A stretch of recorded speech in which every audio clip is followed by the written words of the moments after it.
কৈছে left hand side equal right hand side এইদৰে বনাব লাগে এইদৰে কোৱেশ্চন বহুত ইম্পৰ্টেন্ট কোৱেশ্চন হয় সো এইটো আমি কেনেকৈ কৰিম সো একেবাৰে সহজভাৱে তোমালোকে বুজি যাবা প্ৰথম কথা হৈছে তোমালোকে লেফট হ্যান্ড সাইডটো লবা আৰু ৰাইট হ্যান্ড সাইড বনাম ঠিক আছে সো এইখিনি হৈছে লেফট হ্যান্ড সাইড এইটো আমাৰ ফৰ্মুলা আছিল অবেদ 8 এইটো তোমালোকে যোৱা ক্লাছত যেটো আগৰ ভিডিওটো তোমালোকে যদি দেখা নাই তোমালোকে চাই লবা তাত ধুনিয়াকে কৰা আছে সো প্ৰথম কথা হৈছে আমাৰ এইটো কি কৰিম লেফট হ্যান্ড সাইড লৈ পেলাই ৰাইট হ্যান্ড সাইড বনাম হল এতিয়া কি কৰিবা সলিউশন কৰা তে লেফট হ্যান্ড সাইড টু কি আছে মানে বাফাল টু কি আছে x cube plus y cube plus z cube minus 3xy z আছে এখিনি আছে নহয় এখিনি দি পেলাই আমাৰ এইটো বনাব লাগে হৈছে এতিয়া ফৰ্মুলা হয় x cube plus y cube plus z cube minus 3xyz এইটো ফৰ্মুলাটো তোমালোকে ইয়াত কিতাপত আছে দুনিয়াকে এইটো অবেদটো আছিল যে তাৰ পিছত x plus y plus z x square plus y square plus z square minus xy minus yz minus zx এইটো ফৰ্মুলা হয় হয়নে সো এই দৰে আমাৰ ফৰ্মুলাটো ইয়াত লিখিম প্ৰথম কথা হৈছে সো এইটো মিনিং মানে হৈছে x plus y plus z হৈছে তাৰ পিছত হ'ব তোমাৰ কি x square plus y square plus z square minus xy minus yz minus zx তো এই দৰে তোমালোকে প্ৰথমে ফৰ্মুলাটো লিখিব লাগিব হৈছে এতিয়া সো আমাৰ যেহেতু আমাৰ প্ৰবত কি আছে 1/2 এটা আছে ইয়াতো আমি 1/2 যেহেতু নাই আমি এটা পূৰণ কৰিম কি কৰিবা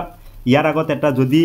1/2 into 2 কৰা মানে এটো মিনিং মানে কি হ'ব 1 ই হ'ব হয়নে সো ইয়াত আমি এটা 1/2 লিখি দিছো সো বাহিৰত কি হ'ব x plus y plus z ৰ লগত এটা কি কৰিছো 1/2 লিখিছো এই দুইটো কি কৰিছো এক্সট্ৰা কৰিছো নহয় এই দুটো আমি নাই কৰিবলৈ আৰু এটা কি লাগিব দুই এটা লাগিব সো ইয়াত আমি কি কৰি দিও এটা দুই এটা লিখি দিলো হ'ব যে ইয়াত x স্কয়াৰ লগত কি কৰিবা দুইটো পূৰণ কৰি দিবা x square plus y square plus z square minus xy minus yz minus zx so এই 2 আৰু এই 2 পূৰণ কৰিলে এই 2 আৰু 2 কেনসেল হ'লে আগতে হ'ব হয়নে সো এই 1/2 টু কি কৰিবা এই যেটো প্ৰথম ব্ৰেকেটটো আছে এই ব্ৰেকেটৰ আগত লিখিবা আৰু পিছৰ যি দুইটো আছে এইটো পিছৰ ব্ৰেকেটৰ ওচৰত লিখিবা হল এতিয়া 2 আৰু 2 কেনসেল কৰিলে মানে আগতে হ'ব এই দৰে তোমালোকে লিখিব লাগিব এতিয়া সোৱা তোমালোকে কি কৰিবা ইয়াত কি পাইছা 1/2 x plus y plus z এইখিনি ঠিক আছে এতিয়া এই দুইটো কি কৰিবা ভিতৰত সোমাই দিয়া ইয়াত আমাৰ দৰকাৰ নাই নহয় সো আমি বনাব লাগিব এই দৰে সো এই দৰে বনাব হলে এই দুইটো ভিতৰত পূৰণ কৰি দিয়া মই সেকেন্ড ব্ৰেকেট থাৰ্ড ব্ৰেকেট দি আছো বুজাৰ অসুবিধাৰ কাৰণে সো ইয়াত পূৰণ কৰিলে সোৱা 2x স্কয়াৰ এই দুটো আকৌ 2y লগত পূৰণ হ'ব 2y square plus 2z square গুটি কেটা সংখ্যা কি হ'ব দুবাৰ হ'ব তাৰ পিছত ইয়াত সোৱা মাইনাস এই দুইটো এলৰুৰ লগত পূৰণ হ'ব 2xy আকৌ এই দুটো এই yz ৰ লগত পূৰণ হ'ব মাইনাস 2yz আকৌ এই দুইটো মাইনাস zx ৰ লগত পূৰণ হ'ব মাইনাস 2zx হলেখিনি এইখিনিকে বুজি পাইছা সো এখিনি আহা কৰো বুজি পাইছা ইয়াত পিছৰ তোমালোকে কি কৰিবা যে 1/2 x plus y plus z এইখিনি লৈকে যেনেকৈ আছে সেমি লিখিবা এইখিনি তো আছে সো আমাৰ এই দৰে বনাব লাগিব এতিয়া কি কৰিবা ইয়াত সোৱা ইয়াত যেতিয়া কৰিবা এই দৰে সিৰিয়াল বনাবা যা আমাৰ এটা ফৰ্মুলা আছিল নহয় মাইনাস থাকিলে ইয়াত xy আছে নহয় x আৰু y লবা হে যে x স্কয়াৰ তাৰ পিছত minus 2xy plus y square equal কি হ'ব x minus y whole square এটো তোমালোকে অবেদ 2 পাইছিলা হয়নে যে x square minus 2xy plus y square মানে হৈছে xy whole square সো এই দৰে আমি কি কৰিব লাগে এই দৰে ইয়াত ওপৰত whole square বনাব লাগিব ঠিক আছে সো এই দৰে যদি হয় যা আমি এই দৰে লিখিব পাৰো সো ইয়াৰ পৰা তোমালোকে কি কৰিবা প্ৰথম xy টু কত আছে এটো আছে নহয় xy টু প্ৰথমে সিলেক্ট কৰিবা প্ৰথম আগত কি আছে x আছে নহয় প্ৰথম কি কৰিব লাগে x টু লিখিব লাগে সো প্ৰথম x স্কয়াৰ লিখা তাৰ পিছত এটো লিখা -2xy তাৰ পিছত কি আছে y square plus y square এখিনি হল এখিনি গুটি কেটা কি কৰিবা একলক হৈছে সো ইয়াৰ পৰা আমি কি কৰিছো ইয়া দুটা x আছে x স্কয়াৰ কেটা আছে দুটা আছে তাৰ পৰা এটা আহিছে তাৰ পিছত চোৱা ইয়াত y স্কয়াৰ দুটা আছে ইয়াৰ পৰা দুটা এটা আহিছে সো বাকি xy টু ইয়াত লিখিলো হল এখিনি তাৰ পিছত কি কৰিবা তাৰ পিছত আছে yz যদি থাকা হয় তেন্তে y square - 2yz plus z square equal কি লিখিব পাৰি আমি y - z হোল স্কয়াৰ হয়নে সো ইয়াৰ পৰা আমি কি কৰিম yz আছে তে yz যেহেতু আছে ইয়াত লিখি লোৱা 2yz তেন্তে চোৱা y যেহেতু আগত আছে এটো লিখিবা কি y স্কয়ার আর z টু পিছত আছে মানে কি লিখিবা z স্কয়ার এটো ট্রিক্স হিসাবত তোমালকে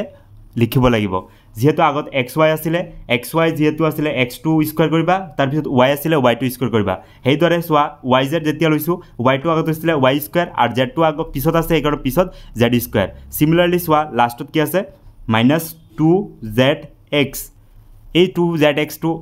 z2 কা আগত আছে হেই কাৰণ তোমালকে z স্কয়াৰ লিখিবা আৰ লাষ্টত কি আছে x আছে হেই কাৰণ x স্কয়াৰ লিখি দিবা হৈ গল আমাৰ কমপ্লিট সো এইখিনি যদি আমি ক্যালকুলেশন কৰি দিও উপৰতে পাই যাম সো x স্কয়ার এটা a2 এটা দুটা নহয় ইয়া দুটা আছে হলিখিনি y স্কয়ার এটা ইয়াতো y স্কয়ার এটা তে y স্কয়ার মিলি প্লাই দুটা হৈছে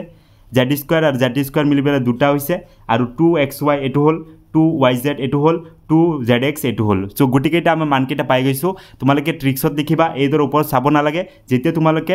x আৰু y লিখিবা আগৰটো x স্কয়াৰ লিখিবা তাৰ পিছতো y স্কয়াৰ লিখিবা যেতিয়া yz লিখিবা আগৰটো y স্কয়াৰ পিছতো কি z স্কয়াৰ যেনেদৰে zx লিখিবা z2 আগত লিখিবা আৰু x2 পিছত লিখিবা এনেকৈ কৰিলে আমাৰ গুটিকেটা মানকেটা পাই যাম হৈ গল এখিনি সো ইয়াৰ পৰা তোমালকে কি পাইছা এইখিনি বাহিৰতো আছে x + y + কি z আছিলে সো ইয়াত আমি কি লিখিব পাৰো যে x square - 2xy + y square equal কি লিখিব পাৰো এটো লিখিব পাৰো কি নাই x - y whole square so x - y whole square এই গুটিকেটা মানকেটা হৈছে গুটিকেটা সমষ্টি কি হ'ব এটো হ'ব হয়নে সো সিমিলারলি সোয়া এটো y square - 2yz + z square এই দৰতে যদি থাকে y আৰু z তাতে y - z স্কয়ার হ'ব এই গুটিকিনি হ'ব কি যে ইয়াত মাজত প্লাস আছে প্লাসটো লিখা এই গুটিকেটা মান হ'ব y - z হোল স্কয়ার তাৰ পিছত এটো আকৌ প্লাস এই সোয়া তিনিটা মিলি ply so z square - 2zx + x square equal কি হ'ব z প্রথম আগত কি আছে z আছে তাৰ পিছত কি আছে x আছে এই কাৰণে z - y z - x whole square হ'ব এটো হ'ব নহয় সো এই দৰে ইয়াত কি কৰিবা z - x whole square so আহা কৰো আমাৰ কমপ্লিট হৈ গল সো ইয়াত আমাৰ জি2 কৰিব কৈছে প্ৰথম xy হোল স্কয়াৰ তাৰ পিছত yz হোল স্কয়াৰ তাৰ পিছত zx হোল স্কয়াৰ সো সিমিলাৰলি এটো আমাৰ প্ৰমাণ পাই গলো সো এইখিনি আছিল আমাৰ প্ৰমাণ কৰিবলৈ উত্তৰ ঠিক আছে সো এই দৰে কৰিলে তোমালোকে 12 নম্বৰ কমপ্লিট হ'ব আহা কৰো বুজি পাইছে 13 এৰ 1 নম্বৰটো সোয়া যদি xyz তাৰ মান 0 দিয়া থাকে এইখিনি আমাৰ দিয়া আছে সো দেখুৱাব লাগে কি x³ + y³ + z³ ইকুয়াল কি ধৰিব লাগে 3xyz বনাব লাগে সো একেবাৰে সহজ হয় এটো কেনেকৈ কৰিবা সোয়া ইয়াত আমাৰ দিয়া আছে সলিউশন কৰি দিয়া যে সমাধান কৰা যে x গিভেন লিখি দিয়া গিভেন দিয়া আছে কি x + y + z ইকুয়াল কি তার মান 0 আছে হয়নে সো আমার দেখব লাগে এটু প্রমাণ কৰিব লাগে আমার অবেদ এটু কি আছিল অবেদ এটু আছিল এতিয়া লিখি দিয়া যে x³ + y³ + z³ - 3xyz equal to কি আছিল ইকুয়াল টু একেবারে সম্পূর্ণ লিখি দিবা ফর্মুলাটো x +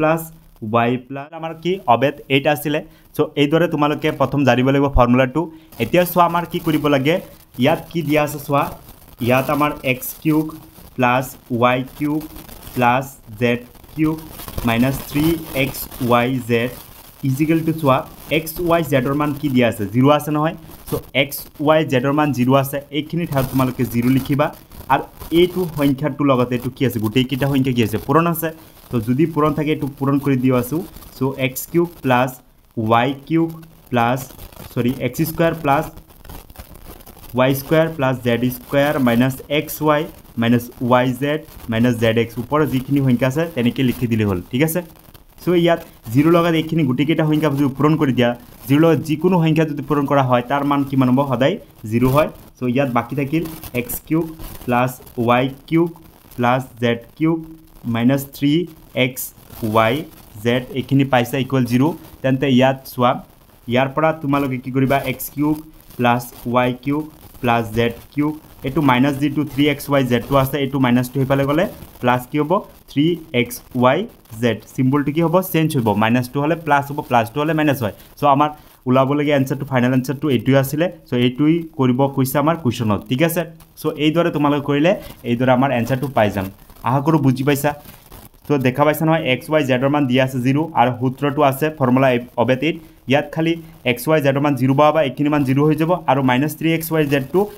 এইফালৰ পৰা বাওঁফালৰ পৰা সোঁফাল লৈ গ'লে কিয় মান হ'ব প্লাছ হৈ যাব এইখিনি খালি কৰিলেই আমাৰ 3 মাৰ্কৰ কুৱেশ্যন আহে এইটো বহুত ইম্পৰ্টেণ্ট কুৱেশ্যন হয় আৰু বাকি যিকেইটা 13ৰ 2 3 4 আছে পিছত মই পিছৰ ভিডিঅ'ত তোমালোকক দেখুৱাই দিম ঠিক আছে ডাঙৰ হৈ যায় সেইকাৰণে পিছৰটোত তোমালোকে পাই যাবা তো এইখিনি আছিলে আজিৰ ভিডিঅ'টো যদি ভাল লাগিছে লাইক কৰিবা আৰু শ্বেয়াৰ কৰিবা লগৰ ফ্ৰেণ্ডক